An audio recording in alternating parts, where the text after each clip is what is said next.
The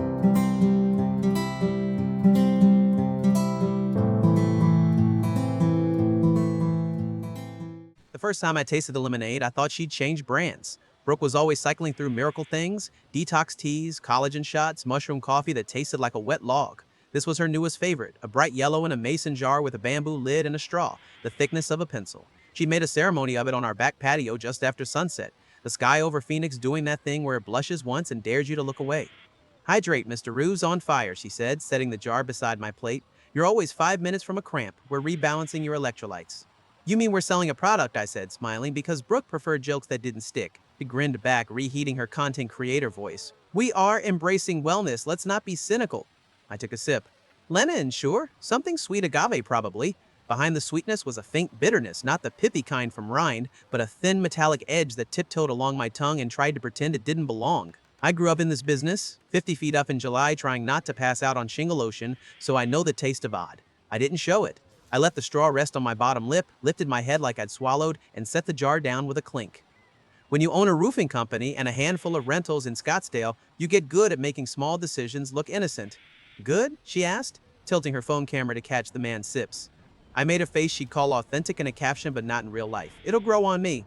You're ridiculous, she said, and reached out to touch my arm, fingers light as fake snowfall. In the beginning, everything about Brooke felt like a clean room. We met at a charity 5K where I was fixing a loose banner, and she was live streaming from a start line like she'd invented running. She laughed easily, moved like she belonged everywhere, and loved that I knew how to knock out a sagging soffit without YouTube. She also loved my garage. She said it the first time she saw it. 3 bays, epoxy floor, racks neat enough to cut you. Your garage is like a chapel, she said, breathy, taking in the lift. The tools hung on the wall by size. The second fridge that existed solely for beer and emergency Gatorade. Imagine shooting here. The vibe. I should have known then that maybe the thing she fell for was square footage, realtor porn, the way the water beads on a wax truck.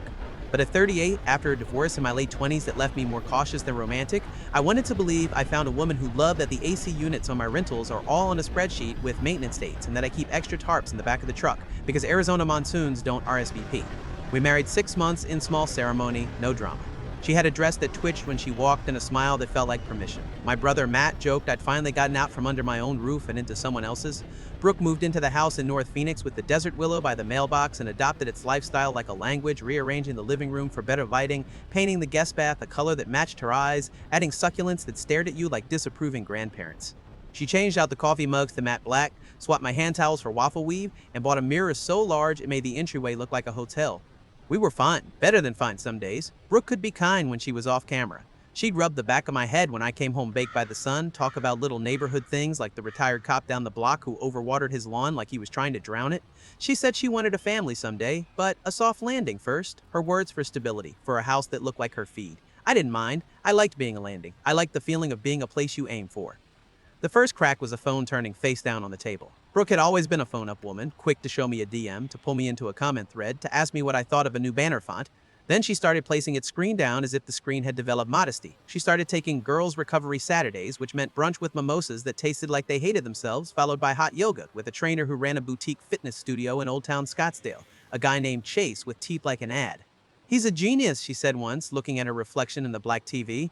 He knows how to unlock a long line in your body. He changed my posture in a week. You paid for posture, I said. That's a new one. Don't be a hater, she said, smiling like the word made her generous. Some of us invest in the future. I run a crew of 8 in a shop that can reskin a roof in the time it takes a homeowner to Google how to stop a leak. I'm not a hater of anything except sloppy flashing. I ignored the phone. I ignored the girls' trips that started on Fridays and ended Sundays without sweat. I ignored the night she came home with a smell that wasn't sweat or lemon or agave or even my deodorant, but a cologne with top notes of ambition. Evidence doesn't care if you ignore it. It keeps existing while you're busy giving people benefit of the doubt.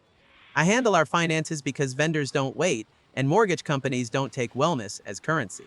One Tuesday, I was cross-referencing our joint account with my billing and saw a cluster of charges that didn't belong to us. Not fraud, legit stored cards. A mid-range hotel in Tempe, another in Scottsdale. Ubers and rideshares to the same 2 zip codes. Saturday nights tagged with surge pricing. The kind of thing you could write off as girls' weekend splurge if it happened once. This was a pattern. Same times, same radius. Repeating with the persistence of a drip you can hear through drywall. Brooke and I use Life 360 like most families in Phoenix do. Heat stroke is a fact here, and it's nice to know your people are moving. She liked it because it made her feel safe. I liked it because a crew chief once went down in an attic in August and we found him before his heartbeat forgot its part. Life 360 doesn't love lies. The map started flagging Brooke not in the places she claimed, the new studio, the content co-working house, her friend's casita, but in hotel lobbies, in the parking garage of a high-rise near the waterfront, in a neighborhood in South Scottsdale where I've been hired twice to tell wealthy men their roofs are fine and their marriages are not my business. I didn't confront her. I collected. I pulled Apple Pay logs, I printed Google Pay receipts, I watched the entry cam at our front door pick her up arriving in a ride share at 1012 a.m., moving like her bones wanted to be quiet. Once, I asked her how the Wim Hof breathwork had been and she blinked and said, "So cleansing," and then walked past me to the master bath and I looked at the mirror and didn't recognize the man in it pretending he didn't hear the lie.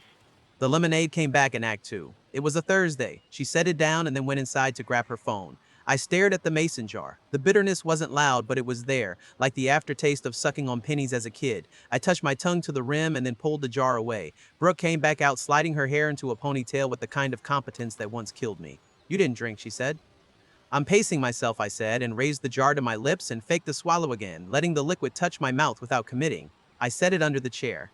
When she went in to take a call, I carried the jar to the garage, poured the lemonade into a clean paint cup, sealed it with a lid, and wrote the date on blue tape because that's what I do when I don't yet know why I'm doing something but suspect I might need to remember the when. 2 days later, Brooke left a home pregnancy test in the bathroom garbage can like a period she wanted applause for. The plus sign didn't blink. My heart did. I stood there under the exhaust fan and stared, feeling every rung of the ladder I've climbed click under my feet. When she saw me see it, she pulled me into a hug that felt curated. "It's real," she said softly against my neck. "We're gonna need to update things. Insurance, will, beneficiaries, it's families now." She said families like it was a club I should be grateful to be invited back to. I kissed her forehead and my stomach did an old man flip. "I'll handle the paperwork," I said. "That's my love language." She laughed. "Your love language is spreadsheets." Later, I drove to my family doctor. I didn't tell Brooke. I told Dr. Morales the truth, or at least the part I could say in a medical office without turning it into an episode. I said I'd taken a sip of a drink and felt weird, a taste like metal, a sensation that made my tongue not trust it. I said I didn't get sick. I said I didn't want to make accusations. I asked what a careful person would do. A careful person, it turns out, documents. Dr. Morales didn't indulge any fantasies. She didn't suggest theories. She didn't give me a recipe. She said if I had a sample, a lab could store it. She said if I felt unwell, we could do a screen. She said if I was concerned about my safety or anyone else's, I should speak with an attorney and, if indicated, law enforcement. She said the words slowly, all caveat, no drama. She took the pink cup when I presented it like an idiot and had the office manager label it and put it in a chain of custody bag. She handed me a copy of the intake and told me to breathe. My lawyer is a woman named Andrea who doesn't flinch easy. She got my rental LLC through a tenant who tried to cry in small claims court and the HOA president who thought his bylaws were the 10 Commandments. I sent Andrea a summary, receipts, logs, screenshots, a photograph of a positive test, a copy of the visit to Dr. Morales, and the recommendation that I go home and not lose my mind where anyone could see. An hour later, Andrea called. "She tried to update your life insurance beneficiary last week," she said. "Her voice lives in a part of the world where facts are heavy and don't move unless pushed. Agent verified the request. It didn't go through because you have an authorization flag. Did you authorize her?" "No," I said. "She mentioned updating things because of a pregnancy." "Of unknown paternity," Andrea said, "not to be cruel, but because the sentence had to sit on the table like the second mason jar." My skin felt too tight. "What's next?" "We keep collecting," she said. "We do nothing impulsive. You keep your body safe. You let me talk to the insurance agent. You do not drink anything you didn't open yourself. If there is anything criminal here, we call a detective. If it's not criminal, it's still a problem. But we will not guess. We will know." The one thing I did impulsively was buy a home paternity test. Brooke had left the test wrapper on the counter like a flag and talked names at dinner like she was auditioning for a role. Sage for a girl, River for a boy. I took the kid into the guest room and stared at it like it might confess. "I'm a roofer. I know structure." I set the box aside and made an appointment at a clinic Andrea recommended for a proper test down the line. The home kit I saved for myself, an artifact of a weak moment. I put it next to the pink cup note in the garage. It felt obscene. It also felt honest. The messages were what broke my last piece of doubt. I resisted going through her phone beyond the logs because I didn't want to become a man I'd have to talk myself back out of. But Brooke loved her cloud more than she loved her privacy. I don't know why people think drafts aren't real. They are. They live in backups. One night, while she slept at Kendall's to watch her baby because Kendall's husband travels, her words in a voice memo so breezy it should have come with a parasail, I opened our Mac, clicked into her account, and looked. Drafts of photos I hadn't seen on her feed. Drafts of captions that tried on a softer person. Drafts of DMs to a handle named Coach Chase Oz that said in one of them, "When this is over, we're a family." The timestamp was 3 weeks earlier. My mouth did that thing where your body thinks it needs water, but you know it's not about water. I printed the evidence without adding a single note. I made 2 copies and put them in separate file folders. My brother Matt came over the next morning to borrow a trailer hitch and saw my face before he saw the papers. "You look like the sky before it breaks," he said. "Help me not do anything stupid," I said. Define stupid. Anything that gives her a reason to make me the bad guy. We planned a brunch, not a trap exactly, a reveal, with rails. I texted Brooke and said, "Let's celebrate. Baby brunch at our place Saturday. I'll get the cinnamon rolls you like. Surprise." She sent a string of hearts and a selfie of her in a sundress that made me remember we'd once been people who flirted across a room without trying. I invited my brother and told him to wear a shirt with buttons so he looked like a witness and not a bouncer. I asked Andrea to swing by for 5 minutes to drop something. I called Dr. Trex Morales and asked if I could say the phrase, "A sample exists in your custody," without turning it into a circus. She said I could state facts. She said I should not make threats. She said if I thought anyone was in immediate danger, I should hang up and call 911. I said no one was in immediate danger. I said the danger had already happened. Saturday morning, the house smelled like sugar and coffee. The desert light made everything honest. Brooke came down the stairs with her hair braided like a field trip, smiling wide enough for the whole street. She kissed my cheek. "Thank you," she said. "This is sweet." Matt arrived with flowers he'd raided from a gas station and the ability to be silent without making it worse. 5 minutes later, Andrea knocked. Brooke looked surprised, then wary, then charming. She could charm a sprinkler into watering only her side of the yard. "Hi," she said, shaking Andrea's hand. "We haven't met." "We have now," Andrea said, and set a folder on the table like a placemat. We ate first because I didn't want to tie truth to hunger. Brooke praised the frosting, took pictures of the spread for later, and made small talk about July travel and whether we should consider Sedona for a baby moon. I poured my own orange juice from a container I opened myself and set hers near her without comment. You learn to do little things quietly when you don't want to explain why you're doing them. When her plate was half a circle, I put my fork down. "I need to say something, and then I'm going to hand you some papers," I said. Brooke's face did that split screen thing again, public on the left, private on the right. "Okay," she said, cautious. "I love babies," I said, because it felt right to tell at least one beautiful truth before we dismantled the rest. I've always wanted one again. If this were mine, I'd be crying into this terrible cinnamon roll. "Aw," she said, eyes wet, already choosing the soundbite. "This isn't mine," I said. Silence is louder in the desert. "What?" she said, a small laugh catching in it like a thorn. "I know about Chase," I said softly. "I know about the hotel. I know about the text. I know you tried to change my life insurance beneficiary without my consent." Her eyes widened, then flattened, then hardened. "That's not?" Andrea slid the first folder forward. "These are dates, times, and copies of the attempted beneficiary change," she said. "If you have a different story, we're all ears. If your story is that you don't remember authorizing it, that's fine. The agent remembers your call." Brooke looked at Matt like he was a camera. He looked back like a brother. She turned to me. "You can't be serious," she said. "You spied on me. This is insane." "I asked the truth to stand in the light," I said. "It showed up." "I'm pregnant," she said, as if that were a spell. "I'm aware," I said. "We'll do this properly. We'll figure out a paternity test with an actual clinic. We'll be kind, but we will not pretend." She stood up so abruptly her chair squeaked. "You don't know what you're saying. Chase is a friend. He's helping me with a program. You're twisting my words." Andrea slid the second folder messages printed, an email from a shared calendar, screenshots of Life 360 pings, hotel receipts via Apple Pay and Google Pay. Evidence has a face when you print it. It stares back, not ashamed. "Brooke," Andrea said calmly, "we're not here to publicly shame you. We're here to keep Tyler safe and to start separating your finances and lives in a way that doesn't set either of you on fire. If you want to involve counsel, that's good practice. If there's anything in this that suggests harm, we'll call a detective. For now, we're just at a table." Brooke looked at the papers without picking them up. "This is a setup," she said quietly. Matt cleared his throat. "This is consequences." "And," I said, keeping my voice even, "you should know there's a sample of a drink you made me in a clinic's custody. I didn't drink it. If there's nothing to see, there's nothing to see. If there is, the right people will look. No one here is guessing." For a second, something flickered in her eyes, shock or calculation or both, and then she did what she's good at. She performed sincerity. "I would never hurt you," she said. "I made juice." "I'm not accusing you of anything," I said. "I'm telling you what exists and who is holding it. If a detective wants to talk, they'll call." "This is unbelievable," she said, voice rising, hand to her stomach as if I'd thrown something. "You're trying to stress me into a miscarriage." Matt pushed his chair back an inch. "No one here is trying to do anything to you," he said. "We're asking you to stop doing things to him." Her phone buzzed on the table, face down. An insect trying to escape, she glanced at it and then at me and then at Andrea. "I need air," she said, and walked out the back door into a heat that didn't care about our problems. We sat. The front of my shirt felt damp. Andrea took a breath. "She'll deny," Andrea said. "Then she'll pivot. Then she'll do math. If the pregnancy isn't yours, this gets simpler and harder at the same time. We'll get orders in place. We'll lock down all beneficiary changes. We'll get statements. If the clinic finds anything concerning about the sample, they'll call me and I'll call the right person. You've done what careful looks like. I nodded, not trusting my throat.